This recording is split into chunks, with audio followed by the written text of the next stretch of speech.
we're going to focus on positioning. I don't know if you know, but over 60% of the buyer's journey these days, it's been estimated, is taking place without the print salesperson, without the printer being actively involved. So 60% of the buyer's time when they're thinking of engaging with you or one of your competitors, or whether they're actually going to use print or another channel of communication, 60% of that journey is taking place without talking to you. So that means that they're looking up on the internet. They're looking up in all over lots of places, and we're going to cover some of those later on today in the webinar. But it means that it's vital that you put yourself over as a printer that they can see, that they can engage with, that they can trust, they can relate to, that you stand out over the competition, that you are the one that the buyer is going to pick up the phone and contact. So that's what today is all about. We're going to cover 3 things to try and make sure that you position yourselves as well as possible amongst all the noise, so that you stand out as one of the 2% and not one of the 98%. You'll find those things useful, but on their own, they're not enough. So next week, we're going to talk more about creating a pitch. We're going to talk about what you should be doing once the buyer does pick up the phone. How can you create an initial dialogue that goes well with the buyer? And then finally, in a couple of weeks' time, we're going to talk about negotiation. Sometimes there's a bit of sparring going on there. We're going to talk about the things that you need to do to make sure that you get a conclusion to your discussions and your negotiations which works well for you. But let's go back to today, because today is all about positioning. You can't get to make your pitch, you can't get to having your negotiations if you're not positioned in the right place for the buyer to want to engage with you. So what are we going to cover today to make sure that you are positioned in the best possible place for that to happen? We're going to cover 3 things on today's agenda. The first thing is what we talked about in the headline. We're going to talk about niche target audiences. This is something which is really dear to me, and I think you'll find out when we go into this, because it's a really powerful way to engage with your prospects and to continue engaging with your clients. It's a tool that very, very few printers use, in my opinion, and it's a tool that should be used much, much more. But there's quite a lot around it that needs to be done to make sure that it works effectively, and we're going to cover that. The next thing we're going to talk about is actually maybe we all talk too much about ourselves sometimes. I love talking about myself. I like doing webinars. It gives me a chance to tell you all about what I've been doing, and I think that's true of most people. There's few people who don't enjoy talking about themselves, and sometimes we need to remember to listen more about the customer. And I'm going to talk about some ways in which we do that later on, because it's important that we have the right customer focus. And finally, we're going to talk about the information and the way you put it over on your website, on your brochure, on your social media streams. It's so many places where you need to be in today's crowded information market. We're going to talk about some ways to create some really, really powerful copy, because using professional copywriters these days often doesn't cut it. It doesn't get across to audiences. So the first 2 things in our agenda today are about positioning, but they're also really vital tools for print salespeople who are out in the field as well. And the third item about copy, that's really important to get them in the right position so that people are ready to receive the print salesperson and take note of them. I'm going to talk today, I'm going to respect your time, we're going to talk for about 30 minutes, and then as Duncan said, it would be great to get some conversation going over that. I'd welcome questions from you about your own challenges, your own thoughts, your own strategies, to share them with the group so that we all have as useful a session as possible. But why should we be talking about these things? What are you going to gain if we talk about niche target audiences? What are we going to gain on customer focus? What are we going to gain on powerful copy? Well, there's 3 things that I want to take you through here. The first thing is that if you carry out some of the strategies that I'm going to talk about today, you will create powerful partnerships with your customers. They're going to start engaging with you in a different way, because most printers don't do this. So print buyers and customers see them as someone just to have that transactional basis with. They're just people who do jobs. If you can move to a point where you have a partnership with your customer, then it works really well. And printers who do engage in that way, they can create friendships, they create long-term business relationships. It's a much more powerful relationship. It's a much more profitable relationship. And printers who don't do this, they're just stuck in that old transactional routine, fighting for jobs on price, fighting for jobs as commodity jobs. And none of us want to be there. And if you move to that partnership area, you've then got control. You've got control over your sales pipeline, because you'll be able to see that with so much less activity, you can achieve so much more. I'm never going to say that you're not still going to have to fight on price, that you're not going to have to sit down at the phones, make those cold calls, but you will have better control over your sales pipeline and start converting more. And of course, that means that you'll achieve your sales targets. People who ignore some of the strategies in here, well, they're going to be underperforming on the sales targets. They're going to be wondering what's happened to their sales pipeline. They won't have that control over it. So this is just the start of a journey, really, to start making more profit out of your customers with less effort. So let's get stuck into the first of our 3 topics for today. And the first of those 3 topics is target audiences. And I want to ask you a question first of all, and here it is.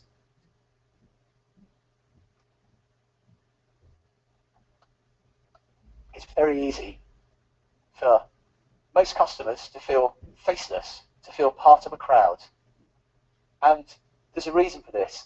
It's because many people who sell, both in the print industry and in other sectors, they want to get their message out to as many people as possible. And therefore they're frightened to say things that ally them too much to one group of people. So their messaging becomes bland, it becomes generic, and that means that actually it doesn't really connect with anybody. And that's why the concept of the target audience is so important. If you have a message that just goes out to a small select group of people, it engages with them so much more, because you can talk to them in their language about their issues. So I'm just going to take a quick example now of doing this. They're going to move completely away from print, and we're going to move into the clothing market. Jeans. There's an awful lot of them about. It's a crowded marketplace. If you want to sell jeans, you can't just say our jeans are for everybody, because with the best will in the world, the person who wants a comfortable, loose-fitting pair of jeans to lounge around in is going to be very different from the person who's going out to town on Friday night and wants to be dressed in the latest designer label. You can't have a pair of jeans which fits them both. In the same way that it's very difficult to put forward a print solution that suits all your customers. But I want to use this example because I want to show how specific you should make a target audience. So let's pick a target audience for our jeans. And I've picked one for you. I've picked a target audience of women in their 30s. So we've got the women in their 30s. That seems like a good specific. That sounds like a good specific audience to have.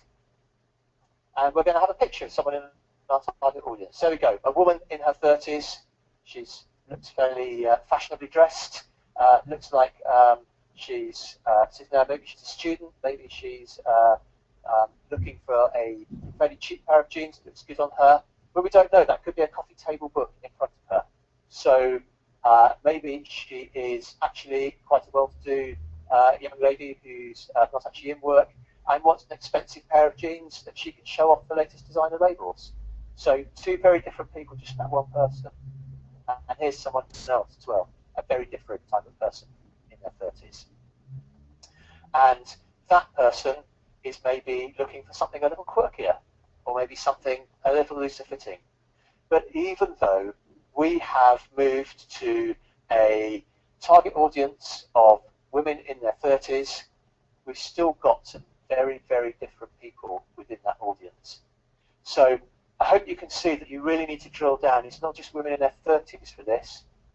We actually need to go right down to student women or quirky women or women with a large budget. And all those areas in the 30s will have very different tastes from people in their 40s. So this is how we need to drill down for target audiences as well. I've seen printers who approach large shipping companies. They're very, very precise about the type of shipping company that they want. If we look at the publishing market, it's a big market. You should think that by focusing on publishers, that should be enough. But actually, sometimes it isn't, because the demands of small publishers are very, very different from the demands of larger publishers. They've got very, very different requirements from their suppliers. So you can see why you should be looking at a very distinct target audience. But of course, once you start drilling down into your target audience like this, you've got a big question to ask. You want to keep your printing presses running 24/7, or at least 12/5. So therefore, it's important that you have as much work coming in as possible. How do you achieve that if you have focused on such a small target audience? And here's the answer. More than one audience. Three very different pairs of jeans here. We've got a flared type, we've got a loose, baggy black ones with big pockets on, we've got some tight-fitting skinny jeans. The three very different types of people, but they're all made by the same jeans manufacturer. In the same way, it's perfectly possible for printers to have more than one multiple audience. So what I'm suggesting is that you pick a number of target audiences that you feel that you're well placed to serve, and you have different messaging for each of those audiences. And the messaging is important. What I want to do now quickly is just to go through some of the routes where you need to be getting this messaging out if you're going to start engaging with these audiences. You'll be relieved to hear, those of you who are in the sales profession, that sitting by the phones and making cold calls is no longer enough. There's other things for you to do as well. But let's start with that, because calling in today's crowded marketplace, the personality of a one-to-one call is still a very powerful bit of sales messaging. It's still something that you should be doing. But remember, the buyer's journey started so much earlier. So of course, you should be out and doing your social media, but making social media that's targeted about those target audiences. And of course, you need to have your backup, your hard collateral, and then you need your websites as well. And here I'm suggesting that you have more than one web landing page. If you're focusing on different types of small businesses, for instance, you can have a web landing page focused on each of those different market sectors in their businesses. I was doing a book about this recently. I'm writing a book on this subject, and it's amazing some of the landing pages that are still available. I was using a law firm as an example of the book. You can still buy the domain www.printforlawyers.com. Fantastic way of boosting your search for those legal companies who are searching for print from people. And it becomes so much more personal to them, so much more engaging to them, because this is a company that really knows the legal profession. So they're going to be much more likely to engage with you than with a printer who has a bland sales message. So web landing pages, really important. And as well, you should definitely be out at the events where your target audience are. So you should be going to lots of trade shows. You should also be around in their magazines as well, and their websites, providing as much content as possible. I've given you lots of theory about how you can drill down and create your sales messages. I'm sure some of you are thinking that at the moment. So let's example to show how it works in real life. And we're actually going to take you as the example. You all signed up to this webinar, you all dialed in, and thank you very much indeed for doing so. But I wonder if you would have done so if it was a webinar about sales messaging that wasn't targeted specifically at the print industry, and more than that, targeted specifically at members of FESPA. Now that makes it a much more niche audience. We could have sent a webinar out about sales messaging. We could have sent it out and gone to everyone, because some of these strategies could be used by other businesses as well. But we've drilled down, we've made a niche audience, and I think that is, I hope that's what's made it engage with you. So at the end of that first part, I just want to remind you of some of the things we've gone through. Target audiences engage with people. They will feel much better placed to come back to the printer. They'll feel that there's a much more of a one-to-one dialogue going on there. But in order for that to come down to one-to-one, you need to be so specific in the way you drill down into your target audience. And finally, to keep your presses running, you need to have more than one. So that's the end of the first element that we're going to be doing. I hope that was useful for you. We're going to move on now, and we're going to talk about customer focus. Or as I said in the agenda, it's not all about you. And as I said earlier, I think we're all a little guilty sometimes of speaking too much about you. So again, when I was there at the publishing company, I'd be sitting down and I'd be seeing a lot of printers who are making presentations to me. And here are some of the things that they covered. The first one, their equipment. Printers love to talk about their equipment, so I would be given lots and lots of information about presses. Probably, I'm not saying that knowing about presses as a professional print buyer isn't important, but at initial meetings, that's a little bit early to be getting quite so technical. And they'd be telling me about workflow as well, and all about JDFs and managing PDFs and online Delano uploading, all these things that they would talk about because they were great features of their companies. And they'd probably talk about the products that they produced, what their presses were really set up to do, what their sweet spots were as well. And of course, no printer would ever present to me without a bit about quality, because that was the thing that always set them apart, was the quality of the work that they produced. And the other one that goes to that is service. Quality and service, they always come into every single sales pitch that I've had from a printer, I think, pretty much every single sales pitch. So I'd sit there and I'd hear a printer talking all about themselves. It was all about you. And actually, I want to hear a bit about me, the customer. Why is this relevant to me?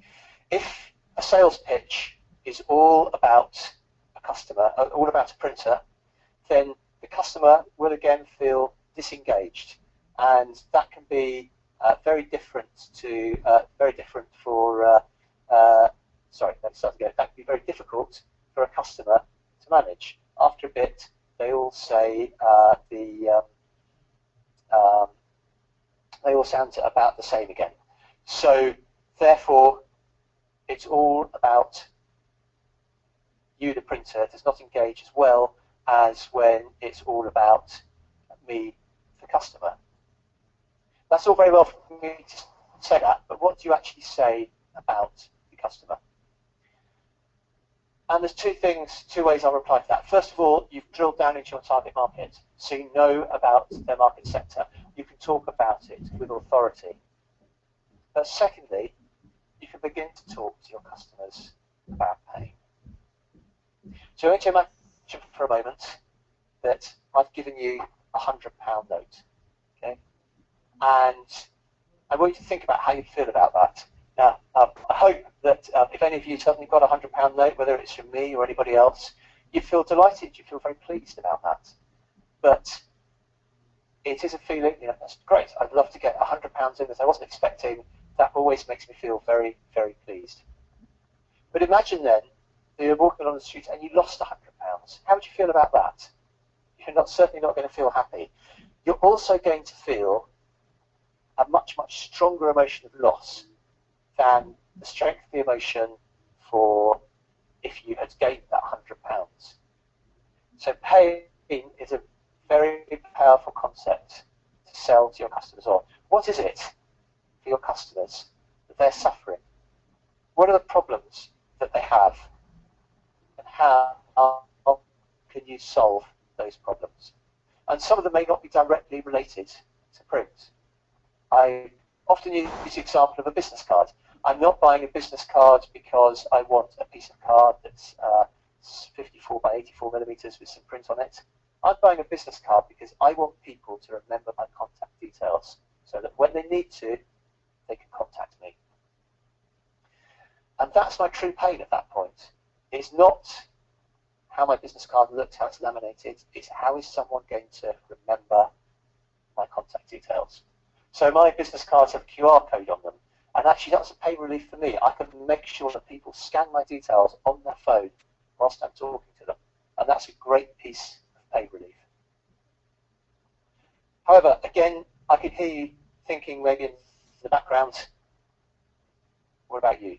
Because everyone likes to talk about themselves, and how can a customer, a print buyer, really choose a printer if they don't know enough about the printer? So I'm just going to show you now a screen grab of my homepage where I've carried these concepts through. So what I'm seeing here is, first of all, I will start off on Profitable Print Relationships. That's my website. And I'm starting off with the pain and the customer. And I'm focusing on quite a specific type of printer here. But I start off with, do you know what goes on in the print buyer's mind? And that's what I think a lot of printers would like to know about. It's certainly what a lot of customers have told me they'd like to know about. Do you know what the print buyer's agendas are? Do you know their points of view? The most difficult thing at the moment is actually making contact with people. Some believe that it's the hardest it has ever been to make contact with people. So I'm starting off there directly with pain. And I'll talk about pain for a little bit about what they're doing. And then later on, I start talking about me. And then I say, that's where Profitable Print Relationships comes in. Profitable Print Relationships covers the whole customer relationship. And I'll tell you more about what we do at that point.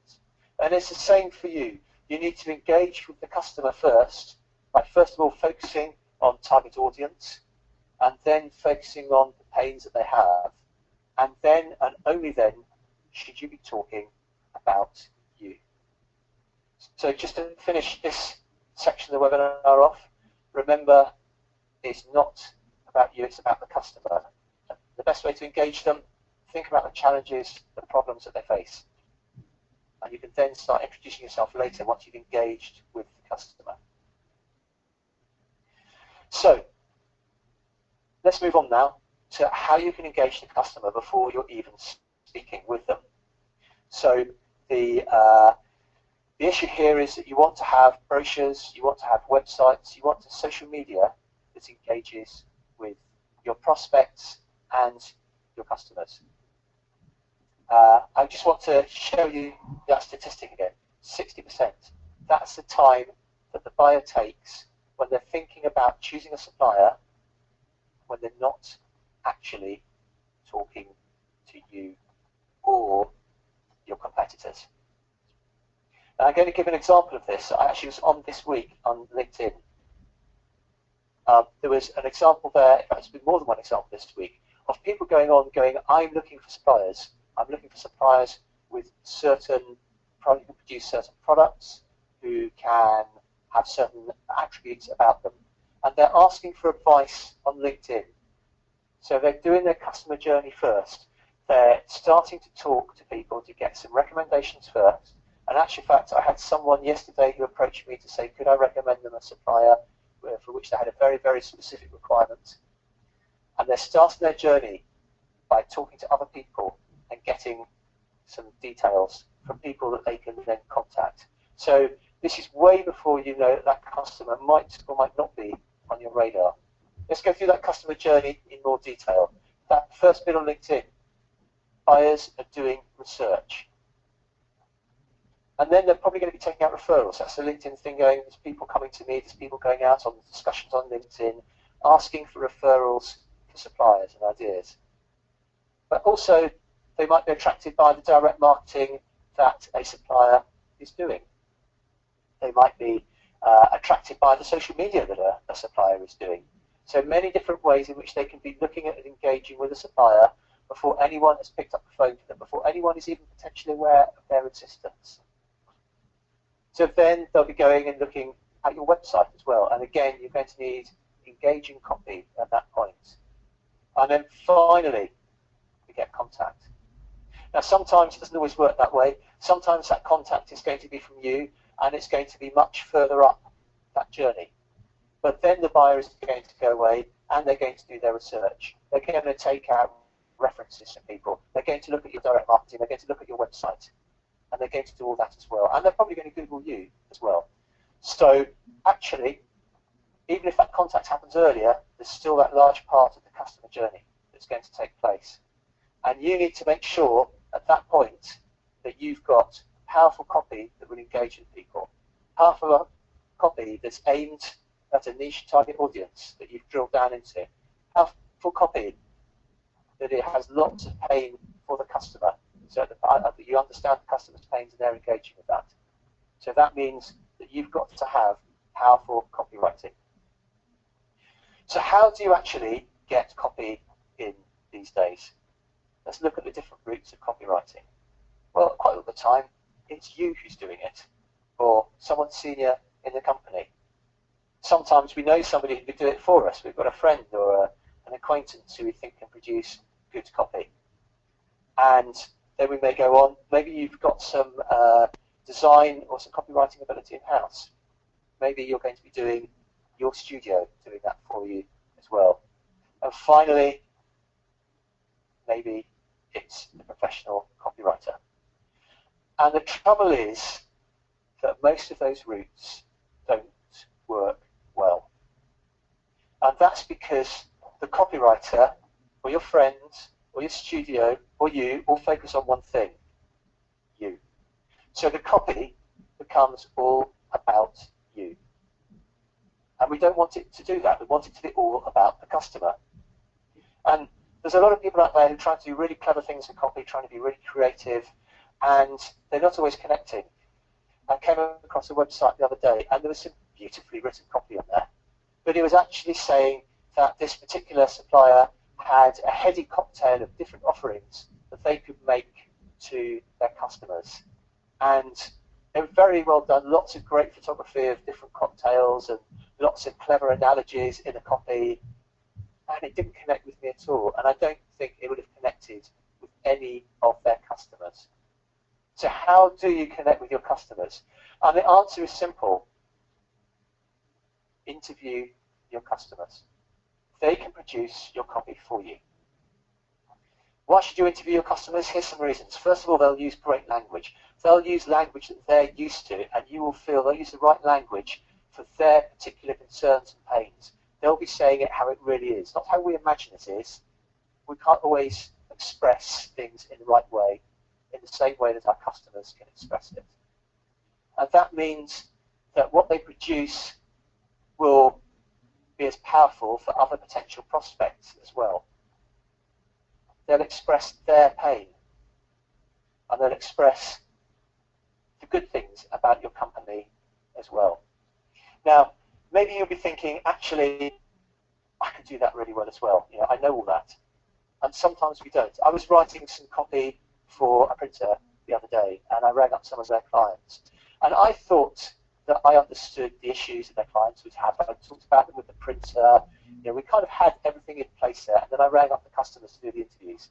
And you know what? I was wrong. The print company was wrong. The customers came out with a completely different set of reasons of the issues that they had with print and of how they saw the print company, why they used them, the good points, why they needed print. And the wording that they used was just so powerful sometimes. It wasn't stuff that I could have come up with. It wasn't stuff that any copywriter, however good they were, could have come up with the enthusiasm that these clients had for this printer. And that comes across so clearly on the page when it comes out. Then we go back to my website for a moment.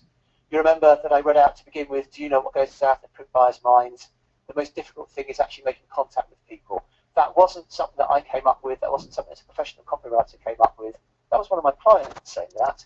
I actually, with their permission, we recorded the call, and I took out some of the most powerful things they said to make the copy on this page.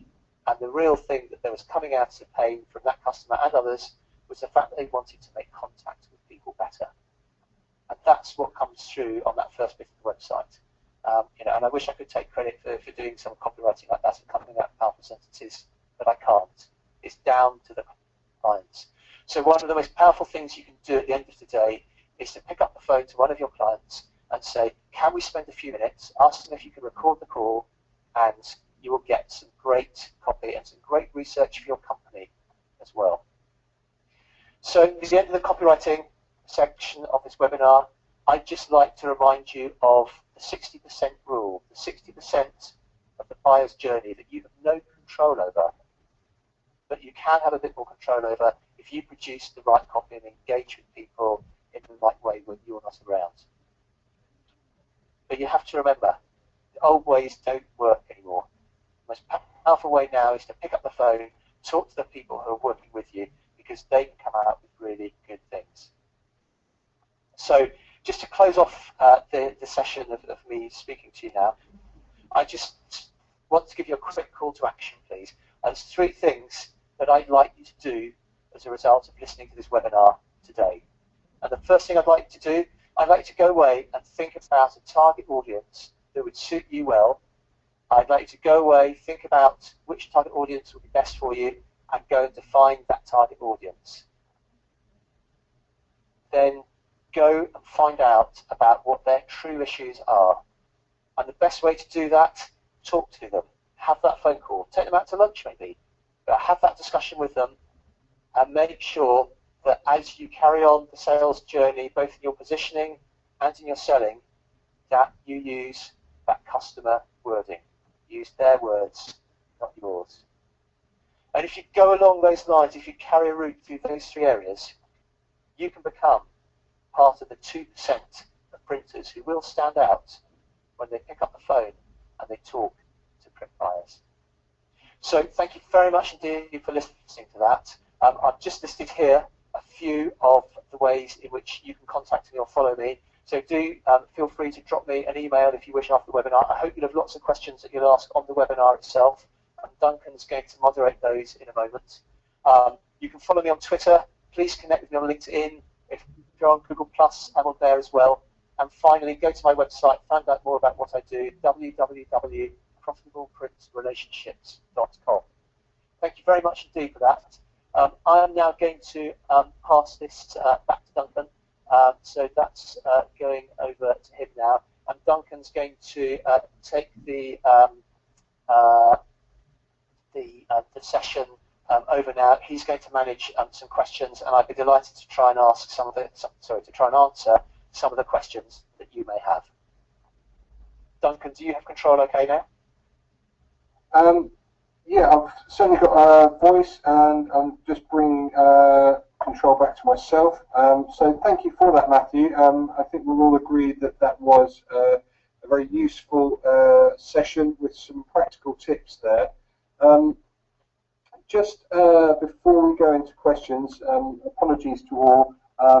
I forgot to mention your generous giveaway of 10 copies of the Print Industry Negotiation Handbook. So just to confirm, I will be sending out a note to everyone who won a free copy of the Print Industry Negotiation Handbook from the first 10 people to dial into today's webinar. So congratulations to those, and I won't embarrass you all by sharing your details in this public forum. So just in terms of questions, I've got one here which has come in by text, Matthew. I've got a couple of my own, but let's go from this with this one from one of the delegates to start off with. Isn't focusing on a negative emotion causing a negative basis for your relationship with a new customer? I think this is probably focused around the pain suggestion that you highlighted in your presentation. Yeah, that's a very good question, and the answer is absolutely if you stop at the pain. And of course, if you're bringing up pain for someone, you then need to be bringing a solution to that pain as well. So I'm suggesting that you know the challenges that that customer faces, and that you're in a position to be the person who is able to solve those challenges for the person. So maybe there's a negative to begin with, but actually I think you'll find it's quite a powerful emotion if you're working with that customer and you're finding that they, what the issues that they face are. You're then sympathising with them, so it doesn't have to be negative from that point of view. And you're saying, actually, if you have these issues, I can solve them. So if we go back to my business card, you know, the true issue there is I want to connect with more people, and I've got a printer who's helping me by creating a QR code, putting it on my business card. That's a really positive thing because that's beginning to overcome that challenge at that point. So if you said to a customer, what are your main challenges, and just stop there, that would be negative. But you're coming out as a solution provider for that customer as well. So there's a lot of positives in the conversation to carry on with. But it's that initial pain that does connect with the customer and make them prepared to listen to you. Because if you start with just positives, it's not quite, it doesn't work in the same way. There's very few times when we actually choose to buy something on a positive or on features and benefits. We need to be driven to do that first, particularly in a business environment. You know, if we take some accounting software, for instance, none of us particularly want to run out and buy accounting software and to be wowed by the reports that the accounting software can produce. Actually, what drives us to buy that is the fact that we've got issues with producing the right reports for the taxman and the accountant. And if the accounting software can then help us spend less time doing accounting and more time on our main businesses, then that's a good reason to buy it. So there is a positive there that it helps us spend less time, but there was a pain that was driving that positive in the first place. Okay, thank you, Matthew. So really it's just about identifying the pain, but then focusing really on the solution and how you offer treats that pain, for want of a less medical term. That's absolutely right. Thank you for that. Another question come through from the group, just fairly straightforward on this. Is there any websites you could recommend where we could see an example of the not us, but the client presentation aspect? Yes, the quick answer is you can go to either of my websites, which www.profitableprintrelationships.com or www.printandprocurement.com, which is focused on the print buyer. I've just finished writing one for a printer. It's not that I haven't actually hosted the copy up yet, and I think I'd need to get permission to share that in this way first. But I'll certainly follow that up, and maybe we can share that in one of the following webinars afterwards. So I'll follow that up with that printer. Thank you, Matthew. A couple more questions coming in fairly quickly, and just a thank you from the asker of that question for your answer there. Next question is, do you think forums like Facebook are a useful tool for print marketing, or is it too dangerous as an avenue for your detractors and opposition to voice negatives?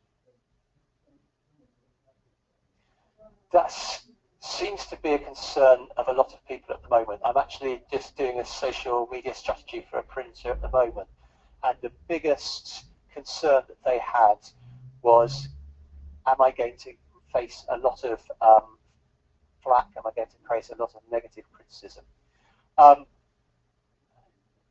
I think that by far away you get more positives out of social media. The number one social media place that I would recommend to printers to get involved with is LinkedIn, because I see that really powerfully. That's a really big driver of business for me. I get a lot of good publicity out of LinkedIn. I get good business out of LinkedIn. And just importantly, I've met some really great print people on LinkedIn as well. So that's the first place I would go. LinkedIn is also very business-like, and I've very rarely seen, in fact, I don't think I've ever seen on LinkedIn anyone criticising a printer openly. So if they have an issue, they will most likely say, I have a supplier and I believe they've been unprofessional. How would you manage this situation? But they won't go, you know, I use Joe Blogg's printers and they're terrible. So I don't see that happening on LinkedIn at all. I'm also very active on Twitter, where there's a good print community, and again, I've been able to engage with people. And again, I haven't personally seen any criticism of people there. I know it does happen.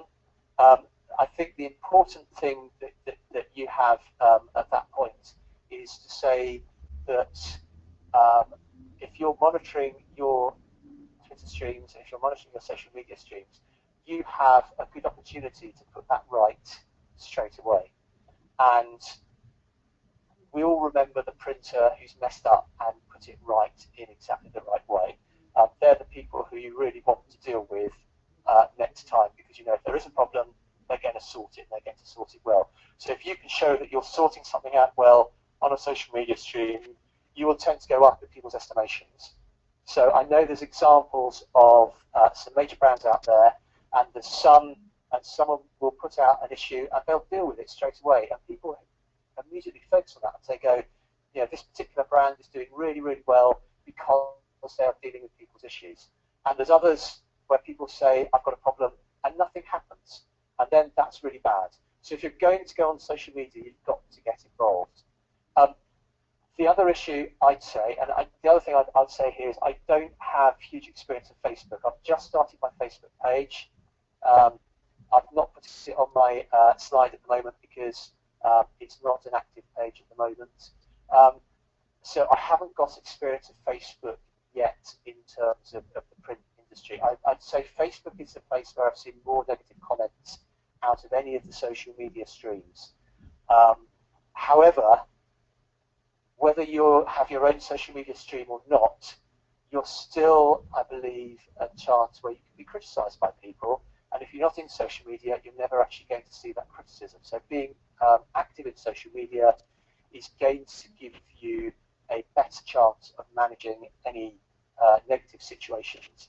But I would say that chances are it's not going to happen. People tend to complain more about personal things. So you're going to see a lot of people going, I hated this coffee that I had at XYZ. But when it comes to business, people are much more likely to take it up in a business-like way. So as long as you're dealing largely with business to business, I don't think you should have a major issue to deal with at that point. Thank you for that, Matthew. I hope that answers the question. I hope, you know, if someone wants to follow up on that, I'll happily follow up on that as well if there's follow-up questions to that. And just to follow up on your comments there, just as an anecdote from FESPA, you can find us on LinkedIn, Twitter, and Facebook, as well as at FESPA.com. We found that people are quite responsive. It's about the conversation. We haven't had any major complaints come through via our social media channels, but we've had things brought to our attention.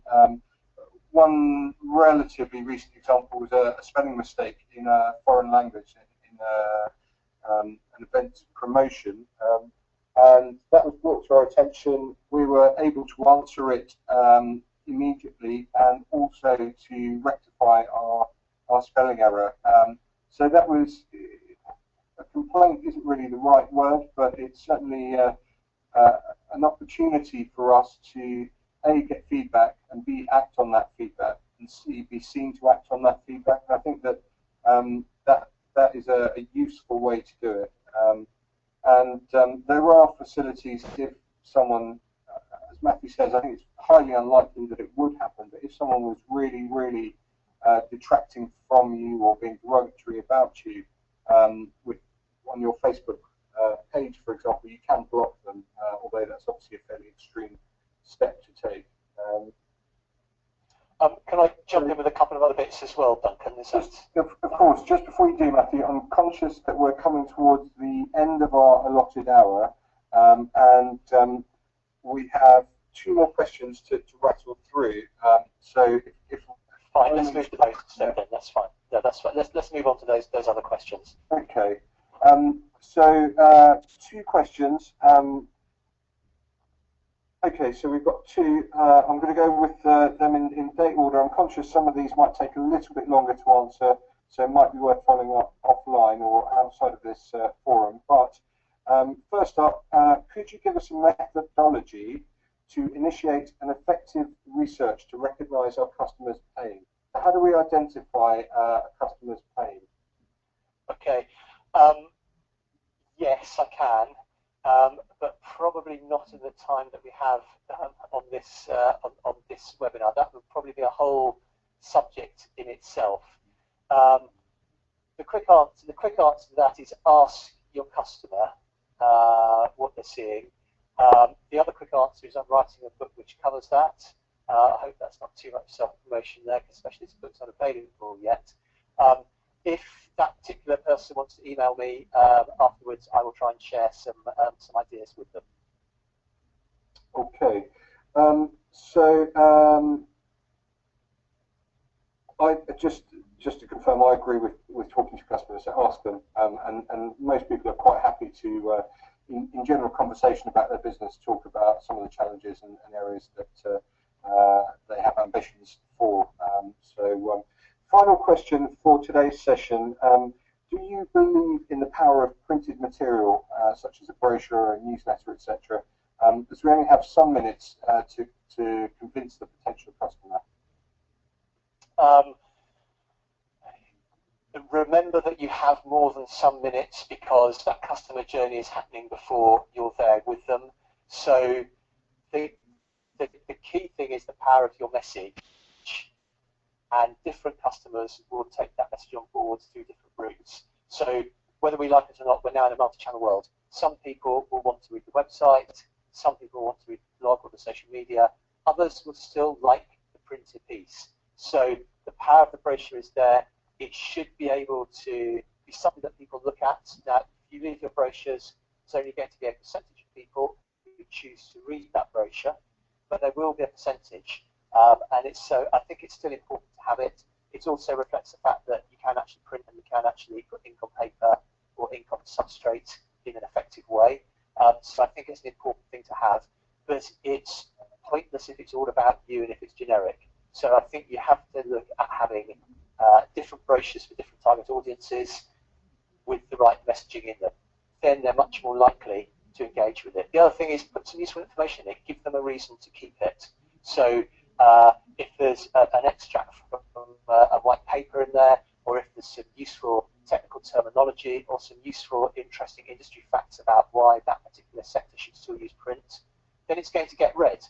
If it's a brief thing about you and nothing else, chances are it's not going to get kept in the same way.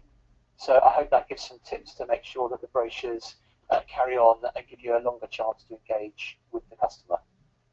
Okay, thank you, Matthew. I'm conscious of time here, both yours and the attendees' time. Thank you again, Matthew, for sharing those thoughts with us and those insights. Personally found them very useful. I hope all of our delegates have found them useful too. Just a quick plug before we close. This is the first of 3 sessions around the sales journey, all tailored specifically to the print service provider and reaching the print buyers, your customers, in an effective way. So we have 2 more sessions scheduled for the same day, same time over the coming 2 weeks. You can register for those at the web address you can see on screen now, which is I say you can see it on screen. Let me just show you it on the screen. There we go. FESPA.com/calendar/webinars, and that's a really useful place to join in. For next week's session is focusing actually on the sales side of things. So today we've looked at marketing. Next week we're looking at sales, and the final session 2 weeks from today we'll look at negotiations. So once you're actually in the final stages of closing those all-important sales. Just before I thank you all and invite you to complete the feedback form, which you'll see at the close of this session, I'd just like to thank Matthew again. I think Matthew has been fantastically generous in giving away 10 copies of the Print Negotiation Handbook to the first 10 of you to join today's call. But for those of you who weren't quite so quick to dial in today, I think Matthew has an extra offer. Matthew? I do, yes. I think you're going to hand back the screen to me, Duncan, is that right? Yeah, let me just do that right now. And just as I'm doing that, all of you can find useful insights from Matthew on a regular basis on FESPA.com. So Matthew is, in addition to generously giving time in this webinar forum and at some of our face-to-face events, he writes a regular blog on FESPA.com. So do check that out. Matthew, I'm seeing your screen. You now have control. Fantastic. First of all, I'd just like to thank everybody both for coming along to the webinar. I hope you found it useful, and I'm delighted at all the questions that were generated.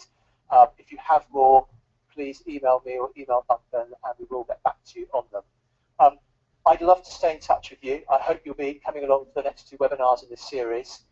If you've enjoyed the content on here today, there's a couple of things that I'd like to do.